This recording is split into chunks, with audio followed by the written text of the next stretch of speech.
दोस्तों आज हम बात करेंगे पेट फूलने की समस्या के बारे में। ये क्यों फूलता है और ब्लॉटिंग क्यों होती है? क्योंकि 100 में से 99% लोग हैं वो मेडिसिन खा रहे हैं कि उनका पेट ज़्यादा ना फूले, उनको कोई भी पेट की परेशानी, कब्ज, गैस, तेजाब, ऐसी कोई सांस लेने में दिक्कत, दिमाग की घबराहट, एंजाइटी ना हो। मेडिसिन का असर जैसे उतरता है फिर से उनका पेट फूल जाता है। वो इसी सर्कल में फंसे हुए हैं।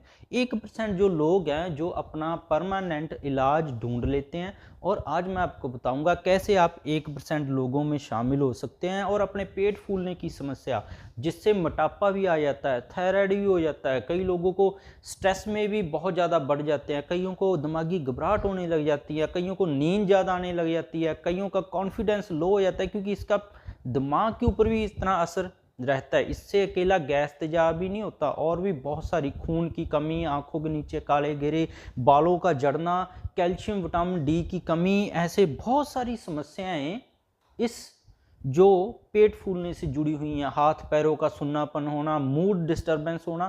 तो इन सभी समस्याओं से अगर आप परमानेंटली, आप भी डॉक्टर के पास जा जाकर थक चुके हैं, अगर आपने दवा के साथ ये उपाय कर लेंगे तो आपको पेट फूलने की समस्या, ब्लोटिंग से आप परमानेंट छुटकारा पा जाएंगे। ये मैं पूरा 100% श्योर हूँ। अब जान लेते हैं कि इसके कारण क्या हैं, क्योंकि जब तक हम कारण नहीं ढूंढेंगे कि आपको बीमारी आई क्यों है, तब तक इसका इलाज करना भी, ब्लॉटिंग का, गैस एसिडिटी का, बहुत मुश्किल है।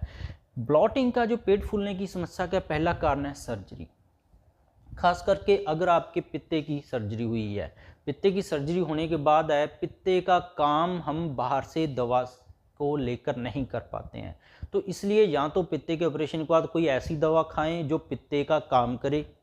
अगर पित्ता निकाल देते हैं तो पित्ते ने डाइजेशन में, गाल ब्लैडर में बहुत बड़ा रोल है। अगर वही हिस्सा निकल गया तो उसका काम कौन करेगा, जिसकी वजह से गैस, एसिडिटी, कब्ज हो जाती है, पेट फूल जाता है। थोड़ा सा खाने के बाद ही खाना गले तक आ जाता है, पेट सारा दिन फूला रहता है। सर्जरी इसके बिना, और भी बहुत सारी सर्जरी होती हैं जिनके अंदर बहुत सारी हैवी मेडिसिन चलाई जाती है, स्टीरॉयड, एंटीबायोटिक, जिसकी वजह से हमारे शरीर के अंदर जो सूक्ष्म जीवाणु हैं, जैसे कि हम देखते हैं अगर ऑर्गेनिक खाद बनानी हो तो उसके अंदर केंचुआ होना जरूरी है, सूक्ष्म जीवाणु होने जरूरी है, तब ऑर्गेनिक खाद बढ़िया बनती है। तो ऐसे ही हमारे शरीर में, पेट में भी, आंतों में भी सूक्ष्म जीवाणु हैं जो खाने को बढ़िया तरीके से डाइजेस्ट करके आपके शरीर को vitamin, mineral, calcium, vitamin D, zinc, इन सभी चीज़ों का आपके शरीर में जान वही डालते हैं।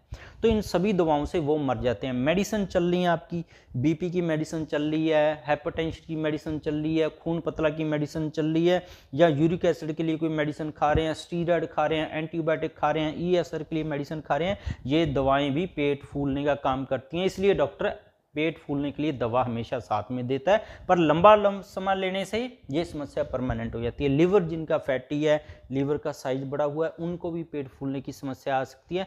कई लोग क्या करते हैं, सूखा हुआ खाना खाते हैं, ये भी बड़ा एक कारण है, जैसे लेज, चिप्स, कुरकुरे। ये हमारे शरीर के अंदर जो जीवाणु हैं जिन्होंने हमें एनर्जी देनी है और पेट फूलने की समस्याओं को दूर करके हमें स्वस्थ रखना है, उनको ये मार देते हैं।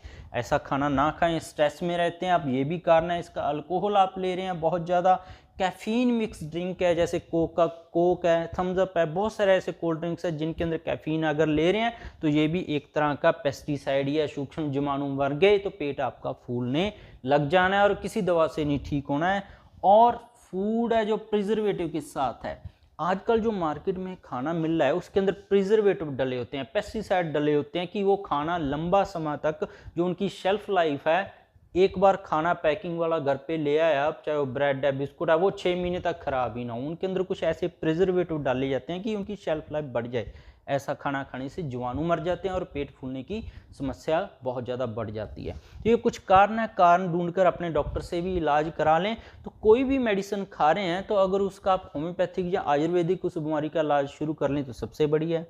नहीं तो आप एक काम कर सकते हैं, इन सभी दवाओं के साथ आपको लगभग 50% तो आराम आ ही जाएगा इस नुस्खे से। ये ट्रीटमेंट क्या है, इस ट्रीटमेंट के अंदर हम हेल्थी बैक्टीरिया बनाते हैं। हमारी आंतों के अंदर जो सूक्ष्म जीवाणु हैं जो खाने को डाइजेस्ट करते हैं, तेजाब गैस बनने नहीं देते, आपको शरीर को जरूरी तत्व खाने से निकालकर आपके शरीर में डालते हैं, उन जीवाणुओं को, अच्छे जीवाणुओं को शरीर में बढ़ाया जाए। हेल्थी बैक्टीरिया को बढ़ाने के लिए सबसे पहले होम रेमेडी है, वो है कर्ड, दही। दही के अंदर दोस्तों कुदरती हेल्थी बैक्टीरिया होते हैं जो हमारे शरीर के जो जीवाणु अंदर हैं उनसे मिलते जुलते हैं, तो उनको ये बढ़ावा देते हैं। हानिकारक जीवाणु इससे नहीं बढ़ते हैं, उनको ये बढ़ावा देते हैं।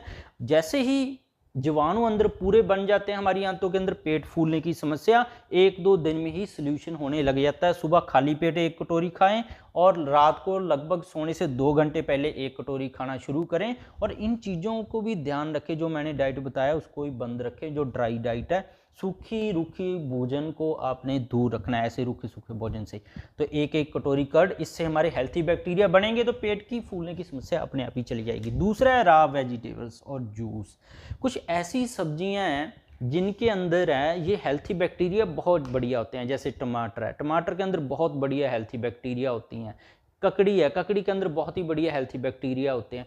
तो ऐसे हरे पत्तेदार सब्जियां, उनके अंदर भी हेल्थी बैक्टीरिया होती हैं। हेल्थी बैक्टीरिया लेने के लिए इन पत्तेदार सब्जियों को, इनको आप जूस बनाकर, शेक बनाकर लेना शुरू करें। दिन में 1 बार तो कम से कम लें, हेल्थी बैक्टीरिया बन जाएंगे और आपकी पेट फूलने की समस्या परमानेंट दूर हो जाएगी। हाँ, कुछ खास कंडीशन में आपको दवा की जरूरत पड़ेगी। मान लो आपका लिवर फैटी हो गया है तो आपको ये समस्या दूर करने के लिए मेडिसिन की जरूरत पड़ेगी।